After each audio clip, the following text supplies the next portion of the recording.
Hey! Donc je sais, ça fait très longtemps que j'ai pas filmé. Tout simplement parce que j'avais pas d'idée de vidéo. J'ai pensé à quelques petits trucs, mais je sais pas si ça peut vous intéresser. Mettez-moi en commentaire si vous avez des idées de vidéos que vous aimeriez voir. Mais aussi pour des conseils quand on est en corset. J'avais commencé, je sais pas si ça pourrait vous intéresser d'avoir en vidéo. Aussi si vous partez en voyage avec un corset, comment faire, etc. Bref, des choses comme ça, donc n'hésitez pas à me le mettre en commentaire. J'ai aussi vu qu'il y avait énormément de personnes qui avaient vu, énormément, de personnes qui avaient vu ma vidéo sur le corset. Et bah, je pensais pas que ça pourrait toucher autant de gens. Donc je suis vachement contente et bah, surtout n'hésitez pas à continuer à partager ou tout ce que vous voulez parce que mine de rien c'est une pathologie qui touche énormément de personnes et donc ça peut en aider plus d'un et c'est fait pour ça. Donc n'hésitez pas à partager tout ce que vous voulez, mais partagez pour que le plus de personnes qui ont ce problème le voient. Du coup, on va rentrer dans le vif du sujet qui est que vendredi 14 octobre 2016, je devais me faire opérer d'une scoliose, donc on devait me faire une arthrodèse. Le problème, c'est que pendant une IRM préopératoire, donc un de tous les rendez-vous que j'ai eu avant l'opération, on a découvert que j'avais une syringomyélie, pardon. Et donc voilà. Donc qu'est-ce que c'est? En fait, c'est un canal de la moelle épinière qui se trouve donc dans la colonne vertébrale qui s'est réouvert. Donc en fait, normalement, quand on est dans le ventre de notre mère, il est ouvert et avant la naissance, il se referme. Le problème, c'est que le mien, il s'est réouvert. Et on ne sait pas comment c'est arrivé parce que soit c'est à cause de la déformation de ma colonne vertébrale, du coup ça l'aurait réouvert, ou sinon c'est justement parce qu'il s'est réouvert tout seul que ça a provoqué une scoliose. On ne sait pas, on connaît pas bien ce problème et donc on peut pas savoir et donc je peux pas vous dire non plus.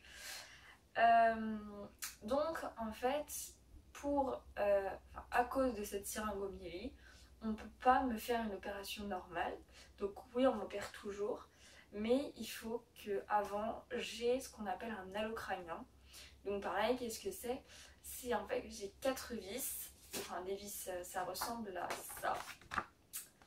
Voilà, donc c'est une espèce de bâtonnet avec un bout pointu qu'en fait on me fixe dans le crâne, sur la boîte crânienne, qui va appuyer sur la boîte crânienne. Donc j'en ai une là et 2 derrière. Et donc ça, je le garde pendant 6 à 8 semaines. Et pour me le poser, il faut faire une anesthésie générale de 15 minutes, environ, on ne sait jamais exactement, que moi on va me faire le lundi 17 octobre à 7 h, donc c'est demain. Donc je vous avoue, je stresse un peu. Mais voilà. Et après, je reste une journée minimum au CHU. Et après, donc le lendemain, donc minimum mardi, je pars pour 6 à 8 semaines en centre de rééducation. Donc pour ma part à Nantes, sur l'île de Nantes, près de Beaulieu, à Lézéane. Mais voilà. Et du coup, là-bas, je le garderai. Et en fait, accroché aux 4 vis, j'ai une barre de fer en cercle qui est reliée à une poulie, et cette poulie est elle-même reliée à des poids qui vont de 1 kg à la moitié de votre poids, donc pour ma part 20 à 25 kg. Et voilà. Surtout, je tiens à préciser que cette pathologie, donc la syringomyélie, est quelque chose de très rare. Donc c'est pas parce que vous avez une scoliose que vous l'avez forcément. Comparé à la scoliose qui est plutôt répandue, la syringomyélie est vraiment très rare. Donc ça peut toucher n'importe qui, mais en même temps ça touche peu de personnes. Donc voilà. J'espère que vous aurez un peu éclairé si vous avez ce même problème.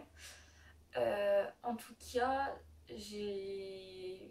vous avez des messages, enfin vous voulez qu'on parle ou ce que vous voulez, des idées de vidéos ou tout ce qui vous passe par la tête tout simplement, n'hésitez pas à laisser en commentaire, un message. J'y répondrai sans aucun problème. De toute manière, je vais avoir largement le temps. Et aussi, j'ai toujours mon adresse mail que je vous mettrai en barre d'infos. Donc, n'hésitez pas à m'envoyer un mail.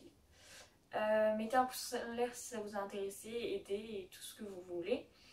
Et aussi, juste avant de finir, j'ai pensé à faire des vidéos, justement, vous montrer mon arrivée au CHU, mon arrivée du coup en centre de rééducation, mon quotidien en centre de rééducation, tout ce qu'il faut prendre en centre de rééducation et tout ça. Voilà, bye.